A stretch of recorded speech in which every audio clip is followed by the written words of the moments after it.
In this section, let's take a look at DHCP and DNS configuration and integration with the pF firewall. It provides us with some useful features and some basics that we expect from DHCP, as well as DNS forwarding services. So let's talk about DHCP and DNS services provided by pFsense. So, essentially, DHCP gives us client configuration, and it does so for both protocol versions, IPVs 4 as well as 6.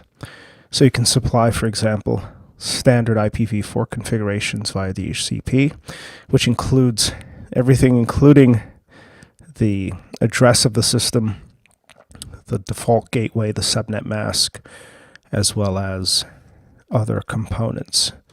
So for example, for IPv4, expect to be able to provide address, mask, gateway, optionally NTP servers, DNS servers, and other items that are of interest, such as DNS registration, and let's just say also other DHCP options. So it's a standard stock DHCP server that's provided with pF Firewall or pFsense.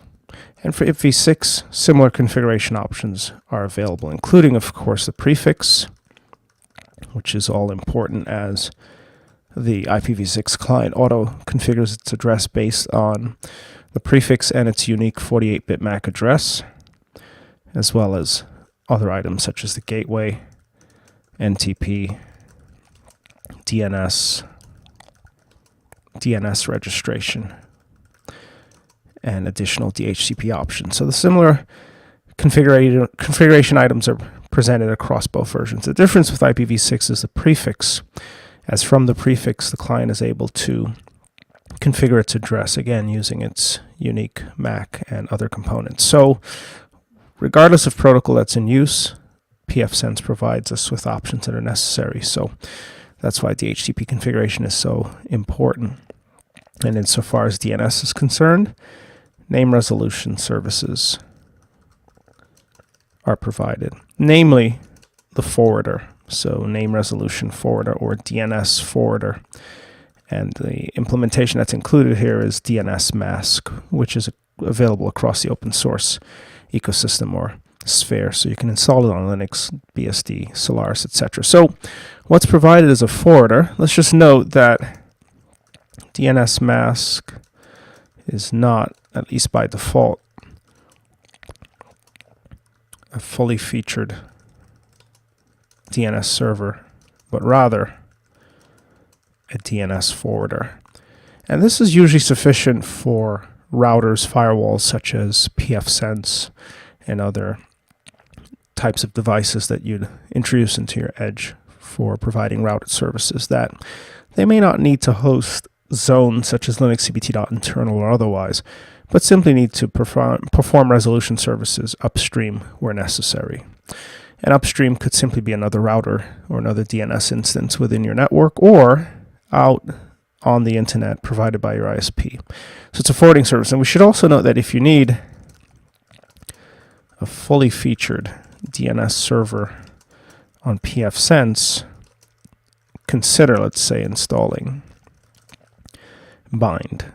Bind is, and this of course via packages, is available as a package. It's currently not in a stable state. It may be by the time you look at this edition of a Unix CBT, but if you take a look at packages and do a search, let's just go ahead and re-authenticate as we've lost our bearings there, but let's take a look once we're in back at system packages. You should be able to find from the list of available packages, let's search a screen for Bind. It should be relatively close to the top. So this is in a release candidate state, which means it's more or less ready for production, and it is almost the latest version of Bind that's available. So if you need a fully featured DNS server, then search for this. There are other instances of named and DNS services that are included. If you do a search for DNS, you'll see that there are 8 instances. So here is a version of TinyDNS, which replaces the existing DNS mask, and this one actually supports failover. And as you search through, you'll see Unbound, which is also another drop-in replacement, which also includes DNSSEC extensions, so additional features there.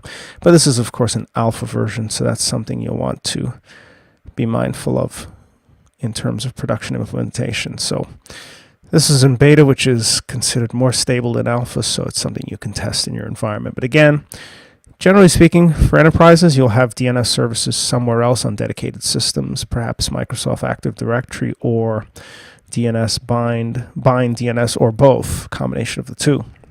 So those are the services provided. Again, DNS mask is a forwarder. That's what's included. So that means when you perform resolution against a server, it performs or provides those queries upstream. And just a quick look at that. Let's say we SSH over to one of these nodes. Let's say we connect to, let's see if this window still has a session open. And it no longer does, but we'll use this one. So let's SSH to 192.168.75 or 75.4, and we can pick maybe the BSD box, so we can indicate the port of, say, 2222. This should route us to the BSD instance.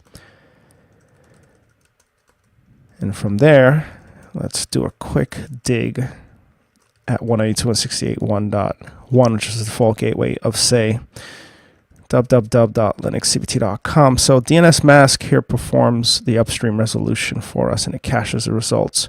So this is just a forwarder. It's not hosting a zone. So say we search for maybe linuxcbt build 1 or router 1.linuxcbt.internal, which is an internal zone that's available on our internal systems. And notice it doesn't come back because the upstream server doesn't provide that result. So it doesn't give us the result. Now let's try looking for router 1, which is a record that we know exists. Let's just see whether or not it's using the upstream. It's not using it, doesn't find it. So it's performing an upstream query but not finding it. So this is not hosting a primary zone, but rather just forwarding the queries upstream. And that's the whole function of DNS mask. And you'll find DNS mask implementations on consumer as well as enterprise class firewalls. So with that said, let's take a look at some of the features. We'll look at DHCP first to see how it works, maybe make a few tweaks, and then look at the DNS mask or forwarding implementation. So first task, let's look at DHCP. And first, let's explore the configuration just to see what's available. We should be able to find this via services, DHCP. So let's take a look at the interface back in this window. So services, DHCP. Now, you'll note the relay for both versions 4 and 6.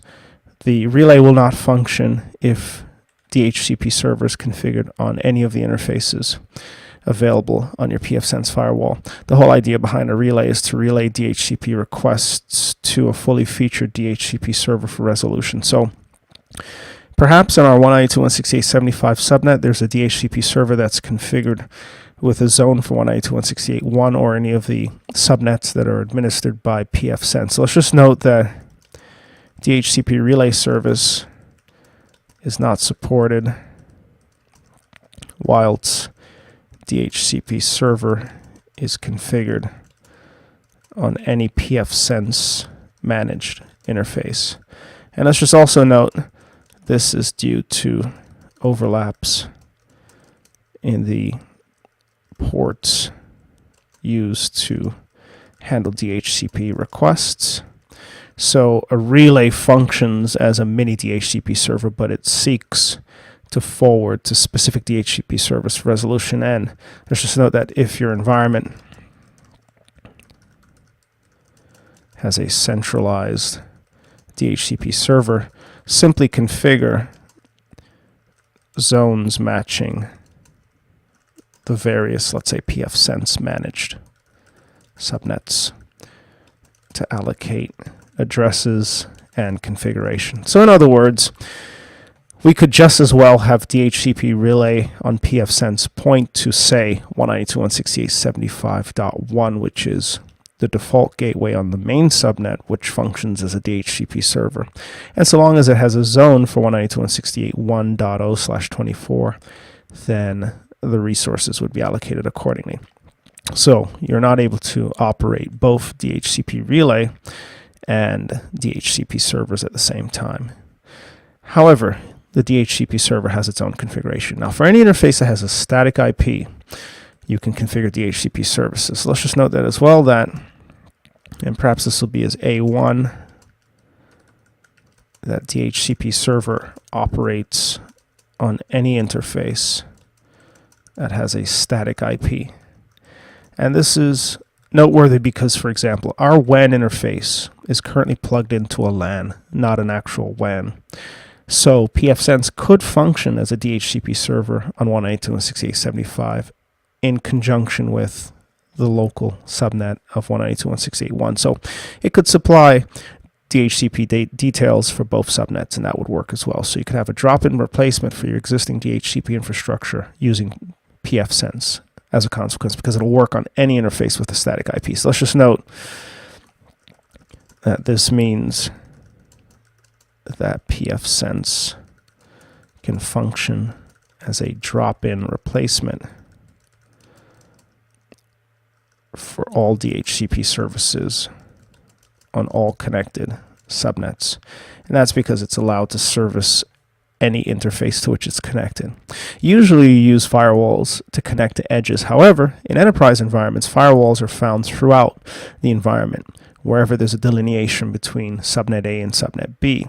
So the tiers can go on ad infinitum, or to a deep extent requiring firewall services.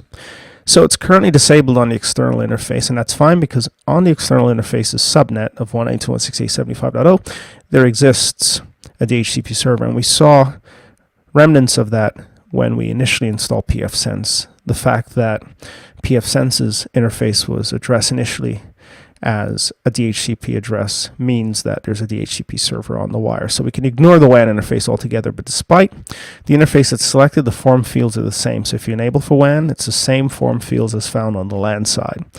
So on the LAN side, we see it's enabled.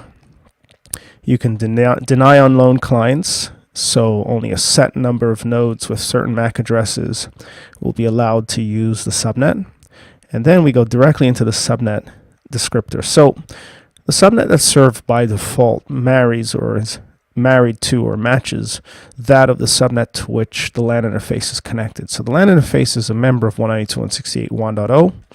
It occupies an address of .1, a subnet of 24 bits. This was all predetermined during installation.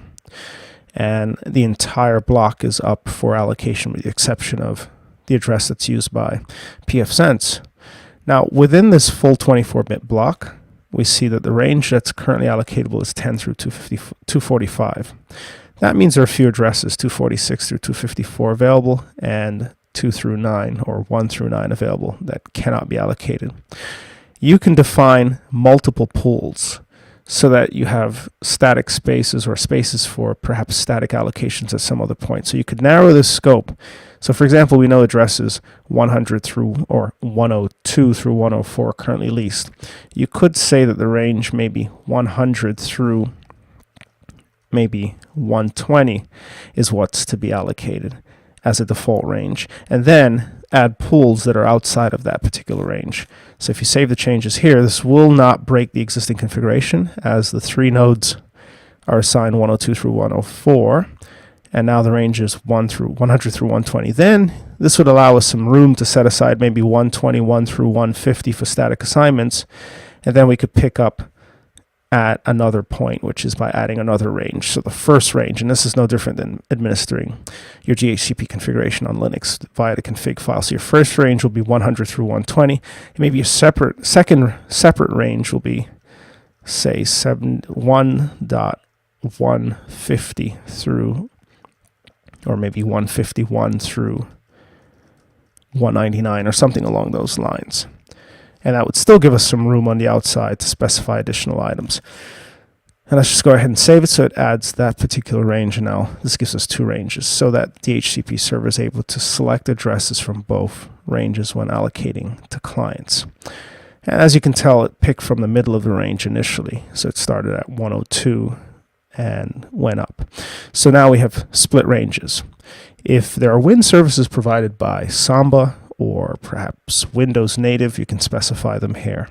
Ditto for DNS. The default DNS uses the configuration that pFsense uses, which was specified during installation, but you can always overwrite this by hardwiring it, just to be sure that it's independent of what pFsense sees. So 75101, 75102 as examples.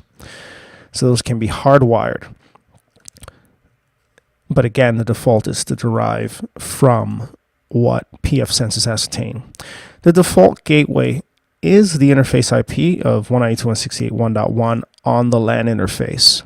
So on the WAN interface, it would be 75.3. That's the address that's served. If there's a different default gateway, in other words, if you're using pFsense merely to test out DNS forwarding and DHCP services, as opposed to using it as a full-fledged router firewall, then you could indicate a different default gateway. This could certainly be the case. So you may have an existing router in place and you drop pFsense into tests, you test with one service after another, and since it is DHCP, you want to instruct your clients to go somewhere else to route traffic out. Default domain name that's associated with clients who connect, that should be what's also specified for pFsense, but we'll explicitly mention it here. And if there are search domains that should be searched by the upstream servers, those can be specified as well using a semicolon character as a delimiter so that they're searched before searching upstream to internet services or the ISP provided DNS. The default lease time, as we already saw, is 2 hours. This can be extended to whatever you think is fit. Maybe a day is a default, maybe a month, so on and so forth. Just back your calculator and figure out what makes sense and then assign that accordingly. Just multiply it out by 3,600 seconds and you'll come up with a value. So let's say a default lease should be maybe 1 week. So we know that 7 days, 24 hours times 3,600. So 24 times or 7 times 24, which is 168, times 36. So 168 hours times 3,600. That'll give us the amount of seconds in a week. And then this can be placed accordingly into our buffer. Let's copy this and we say that we'll give a lease of a week. This is the default lease time. So no matter what the client requests, this is the default lease time. We can also set a maximum lease time. Perhaps we double this up and make it 2 weeks or a month or something along those lines. Whatever suits your environment is what you specify as the lease ranges. So some clients will ask for a lease for a specific duration. This will be the maximum. So 1 week to 2 weeks will be the range that they're given. And we'll just save the changes to make sure that they're taken. Following input errors. Specified range must not be within the range configured on DHCP pool for this interface. Let's just double check what we've got going on. So DHCP server can only be enabled, configured with static addresses on the interfaces with static. So let's see what's going on with our range. So the specified range must not be within the range configured on a DHCP pool for this interface. So this must be a range. Let's see what we've got here. In use DHCP pool ranges, so 100 through 120 and 151 through 199. So what's happening here is because the available range is the full range, this segmentation doesn't apply. So let's go ahead and remove the range because it overlaps with the existing ranges. This is just a form field input error again. That's subject to happen as you use these PHP interfaces. So it's just a validation check. Let's see what it's doing. So the field range begin is required. And let's see what we've got here. So 192, 168, 1.1 through 192, 168, 1.254 is the full range as it was originally configured. And what you can see is that we were able to commit earlier and then it bombed this time. So sometimes the form field checks don't work as expected. That can be a problem. So now we have a full range. Finally, the change was applied as expected. That's the full range, but then we have different pool ranges from which to select addresses. So that's working more like what we expect. So let's just close this and move on. So now we've got 1 week to 2 weeks. The gateway will default to 1.1, which is its interface. That's expected. And let's see what else is of interest. So Dynamic DNS. Well, this is another feature that we want to look at. Perhaps we'll do this when we talk about DNS shortly. But for now, we've extended the leases. If we take a look at the current leases, let's see where we are currently. We'll see what they currently are. So say for Unix CBT BSD1. This is 1614 to 1814, 1631, 1831. These are all 2-hour leases. So let's try to make a change to some of these entries. We can just reboot BSD1 quickly or restart the interface. Either or, we can do an etc initd or etc rcd. This is on the BSD side. And restart networking services, or just to be safe, let's just go ahead and just restart this node. And while that reboots, let's connect to ubuserve1. That's going to be on 1102, and let's do so as the user root.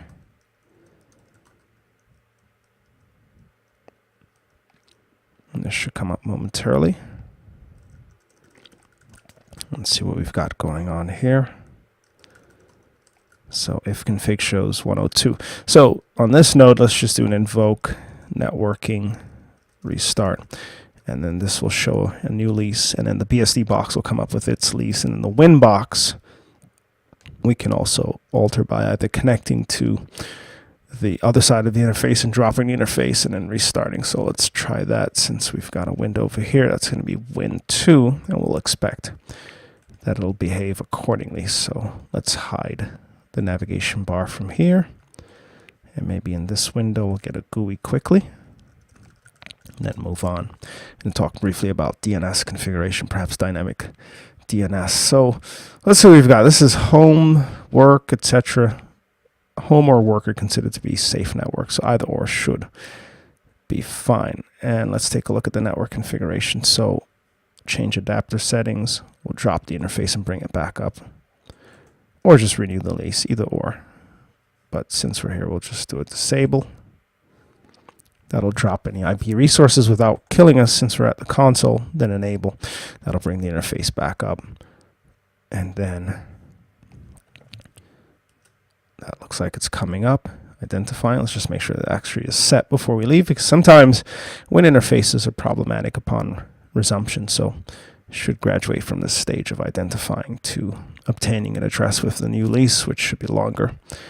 Let's see if it's figured it out just yet. Get a status on the interface.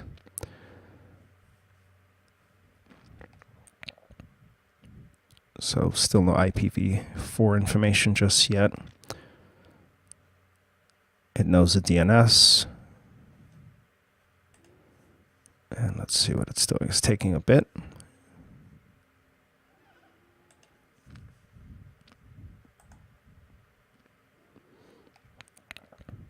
Let's do a disable once more. Enable.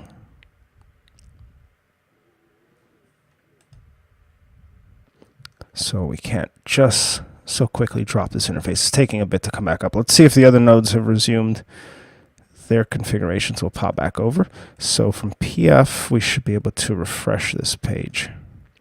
So we should see the new lease information. ubuserve1, Unix CBT BSD1, 1614, 1814. Same day. This is still the same lease information. 1614, 1814. That's still 2 hours, so we don't have the new information just yet. Let's take a look at the DHCP server configuration on the LAN side. And let's see what it's done. So 151, 199, 1 through 1254 full pool. So this is overlapping. This is causing a problem here. It's actually reading it incorrectly because it's showing the full range and then a subset as well as this range, 100 through 120. So let's get rid of 1 through 254. We don't want it to give out those addresses. And that should be committed. So we've got 100, 120, 151 through 199. Let's see if we're able to save the changes. It's a form field processing error. Sometimes you have these issues. Now let's go back to DHCP leases. Let's see if it's been updated. So 1639, 1839, that's still the old information. So let's go back to our console to see what's happening. This appears to have come back up. Let's see what address it's picked up. it knows it's connected to the net, but let's see what the exact address. So 104, it's picked that up again. Let's see, obtained, and it's good for what appears to be 2 hours again. So this is still roughly expires. Obtained. Let's try to renew this lease again. We'll disable it. Give it just a little bit to drop the interface and enable it once again. It's found it. Let's see what we've got for status. Should have picked up a time setting, unless we've lost the time setting. Let's see what's happening here. So July 17, 1240, 240. This is still a 2-hour lease. 1.1 is the gateway, so it's not getting the new details just yet. Let's see what we've got. Show configured leases for Linux CBT Win2, and the time here is GMT 1640, 1840. Let's take a look again at DHCP server to see what's off on the LAN side. It should have set the timer, and that's a problem. It didn't actually take it. We lost it there. So let's get this going again. That's why it didn't do it, because we had to fix the other field issue concerning that other problem. So it's going to be this and then half of this. So this is going to be the maximum time, and then the minimum time is going to be this divided by 2. So 1 week to 2 weeks. These are just simple changes, but the form field caused it to bomb. Let's give it a search domain with Linux cbt.internal to fix that. Let's see what we've got going here if it throws an error. Sometimes you'll find errors that are related to the interface, to the actual GUI interface, the web interface. So you may have to work around it and just deal with it, and maybe even file bugs and see what other people are saying online to see why these issues arise. And that's disabled. Let's enable that again, see what comes back up this time. Network 4, it knows it. Let's take a look at status. This should have a longer lease now. This is more like it's 17 through 24. So it took a 1 week lease, and now it's finally configured. So that's more like what we expect. And we'll kill that and pop back over. Actually, let's take a look before we pop back over at the current configuration from the perspective of the console of, say, ubuserv1, just to be sure that it has an address that's accessible. Let's clear screen, if config, and this is 102, and we can always invoke networking restart just to make sure it picks up a new lease for the 1 week period, as it'll still have the old information. We'll leave that in tow. And then in terms of our BSD instance, that's this window. Let's see what we've got here. So this has come back up. Let's just reboot this one more time, and that should pick up a new address. And then we can head back over to this side, and the DHCP leases should reflect accordingly. So DHCP leases, and here we've got the 17th to the 24th, 17th to the 24th, and this one, the last one, BSD1, will come up shortly with a new address information. So we've got new lease information configured. We just have to make some changes to make things work, and we've got new pools assigned, etc. So what else? The DHCP supports failover. If there's another service, then we just have to set, well, we need CARP interfaces. CARP is a protocol that allows the failover capabilities, which we've yet to look at. And so long as you set priorities that differ, one less than 20 and one greater than 20 for the two DHCP servers, one functions as the primary until it fails. You can also enable static ARP entries, which will always map certain MAC addresses to certain IP addresses. And you could also register DHCP, register in DNS via DHCP. And you can also change the display time from UTC to local time. It's always in UTC. You can also set NTP servers if you've got internal nodes, such as, say, ours, 75, 101, and 102. That'll pop the NTP settings in. TFTP similarly, and let's say LDAP. And if you want a client to boot from the network, you can set the next server and file name. Those are your typical DHCP options that are pushed. And if there are additional bootp DHCP options that are not mentioned above, these are the common ones, you can add them with their numbers, types, and values. And they'll be pushed to the client. And what the client does with it is up to the client, of course. So let's see where we are now. We've got those settings in. Now, what about that BSD box? Let's see if it's back up. We want to take a look at DHCP leases. That's more like it, 17th to the 24th. Now, what about hardwired reservations? Those are always useful because once we've got nodes on the net, we decide we want to always marry them to certain addresses. That's also easy to do. If you take a look at each node, next to each node, you can add a static mapping, so it's always that address. Just click on the add. The MAC address, the host name are associated automatically, and then you can tie other settings that should be specific to that node or let it inherit those settings automatically from the global settings. So it's just like managing the scope that applies to a single host versus, say, the server as a whole, as you would in normal DHCP configuration on Linux, Solaris, BSD, etc. So that adds a static mapping for one node.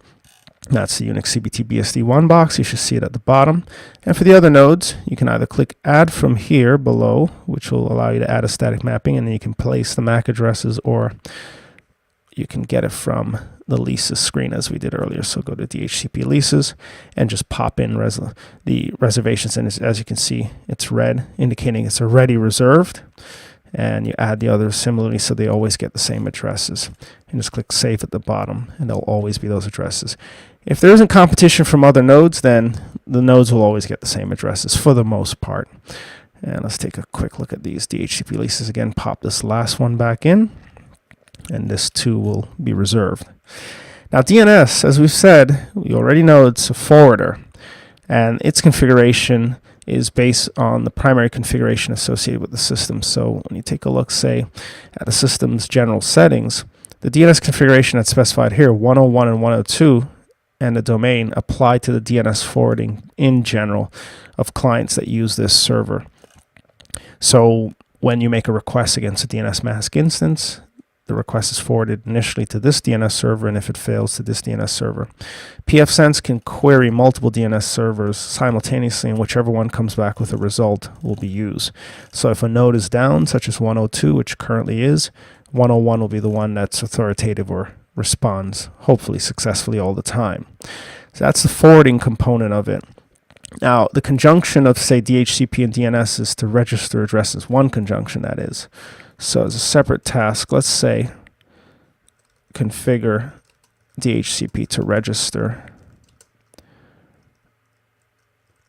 Dynamic DNS internally.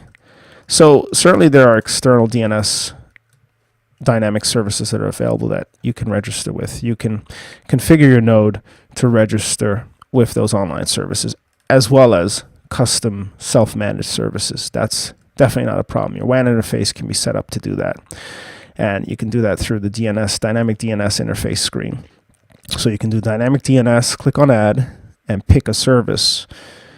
And from these services or custom, etc., you can then specify how your node is to be registered. But the presumption is that if this pFsense firewall is a production firewall at the edge, that it'll have a static IP address, so you shouldn't have to use Dynamic DNS services. However, your internal clients usually use Dynamic DNS services because they're DHCP driven. So DHCP server can be configured on the LAN interface to register those clients as they change, despite the fact that we've hardwired the settings for the 3 nodes that are there. As new nodes enter the network, we can enable their registration in DNS. So you specify the zone to which they should register. Let's say Linux CBT.internal. So, and again, just to quickly, we want to do services DHCP server. So let's pop that in. Services DHCP server. And then from there, we want to specify the DNS domain to which DHCP server should register. Now you should ensure that the internal DNS server that accepts updates, especially if its bind is configured to receive updates from pFsense. One simple way to do so is IP driven. So ensure that internal Dynamic DNS server is configured at least with, let's say, IP security, not IPsec, but IP filtering based security to allow updates. So to do so, on our Debian server, we're going to modify etc bind name.conf, within which we're going to place an allow update directive to allow the DHCP server's address 75.3. And again, the DNS server is on the 75 network at 75.101. So we're going to allow 75.3 to perform updates. You could also allow any node on your network to perform updates if you have other DHCP instances. So this will perform or allow DNS to commit those updates that are supplied by DHCP. So on build 1, let's connect as root to 192.168.75.101. We'll just make a quick change to the DNS configuration, modify etc bind name.conf, and we'll find the domain linuxcbt.internal, which is at the bottom of the screen, within which we'll just place this directive. So linuxcbt classroom, and we'll pop in an allow update from 75.3 because the DHCP server functions as a proxy or as an agent on behalf of the client. And we'll just set a notify to yes so that the secondary servers are notified as well. So updates will be permitted. Now this is IP security driven, which is not as secure as using keys, which DNS supports. So if you're doing this on the internet, definitely go the key route. And if you want added security, go the key route. So let's just perhaps note that as well. So note IP-based security for DNS updates is not considered as secure as using unique keys or even shared keys. So look into the keys for DNS for bind to make that configuration change. But we just want a quick answer for an internal situation. So let's restart the service. That'll restart DNS services. And then we'll have to reinitiate the lease to force the DHCP instance to commit the change. So as it currently stands, enable registration. Let's just make sure we click on save. That'll apply the changes to make sure or ensure that it registers it. And then let's restart an interface on, say, ubuserv1. So that's going to be an invoke. And by doing this, this is going to request a DHCP address. There's a hardwired mapping, so it'll always get the 104 address, which is why we're still, or the 102 in this case address, which is why we're still connected. And then the server will make a request to the DNS server to perform the update. Let's do a tail var log syslog. That's where it usually logs on Ubuntu. And if you see no errors, it should be registered. Let's take a look to see. Let's do a dig at localhost, linuxcbt ubuserv1, linuxcbt.internal. And if this comes back, it does. So it's 102. That's looking good. How about Win2 or UnixCBT BSD1? So linuxcbt Win2, we haven't restarted those just yet, so they should not exist. And let's also look for UnixCBT BSD1. It doesn't come back, so neither come back. So that means we need to restart those interfaces as well. So on the Win side, let's go ahead and pop back over to our VMware instance. We'll just down and up the interface again. And actually, since we're here, let's just log in and force this with a quick reboot. It reboots so quickly that we'll just have it do a reboot. And then on Win2, since we're here and it's not as quick, we'll down and up the interface or renew the lease, either or. So disables a quick option, drops the interface, give it a few seconds, resume the interface. That should request a new lease. Let's see, the lease should be the same address as before, 104, but the new timing, 1253, which is close to where we are. And the BSD box actually has escaped this interface here. The BSD box is probably almost back up. And it's almost back up. So now let's pop back over and see what's going on in terms of registrations. We should see in DHCP leases a recent lease coming in for those two nodes, and we should see what's UTC based, so 1653 instead of 1253. So at 1653, Win2 received a new address. That's good for a week. And at 1654, ditto for UnixCBT BSD1. So let's try to find their addresses in DNS. Let's do a dig on linuxcbt Win2. Let's do a dig on UnixCBT BSD1. So BSD1 was updated. Win2, let's double check that. Linux CBT, we're missing the T. That should be this. Win2. So there it is. They're both working. So they're now updating dynamically. And that also means an etc bind that there's going to be for the zone file, which is dbc linux cbt.internal, is going to be a journal file, because bind maintains this journal file to track the updates that are submitted dynamically. So anytime these nodes come online and receive an address, their registrations will be updated accordingly. We're just using the allow update option. You can use the appropriate shared keys. That'll be a more secure option for you. So we've looked at some of the DHCP settings. We have some items set statically. Any new nodes that come online will be automatically registered in DNS, will not be mapped statically, but will be registered in DNS. They'll get an address from one of the pool areas, as we've already seen. So on the LAN side, they'll get an address from 151 through 199 or 100 through 120 out of a full range of 1 through 254. And so on. And again, there are other options that can be specified. Just take a look towards the bottom. We've looked at Dynamic DNS. We've set the zone. You can control which MAC addresses have access to the server. NTP, that can be specified. We've already done that. Actually, we use the same server. This should be 101, 102 to diversify. LDAP, TFTP. Any static mappings that are applied will be registered at the bottom, as we see there, so that you can quickly see what's happening. So this is how your server, your pFsense firewall server, handles DHCP and DNS services. DNS is forwarding. DHCP is full-fledged, as you'd expect. So let's move on.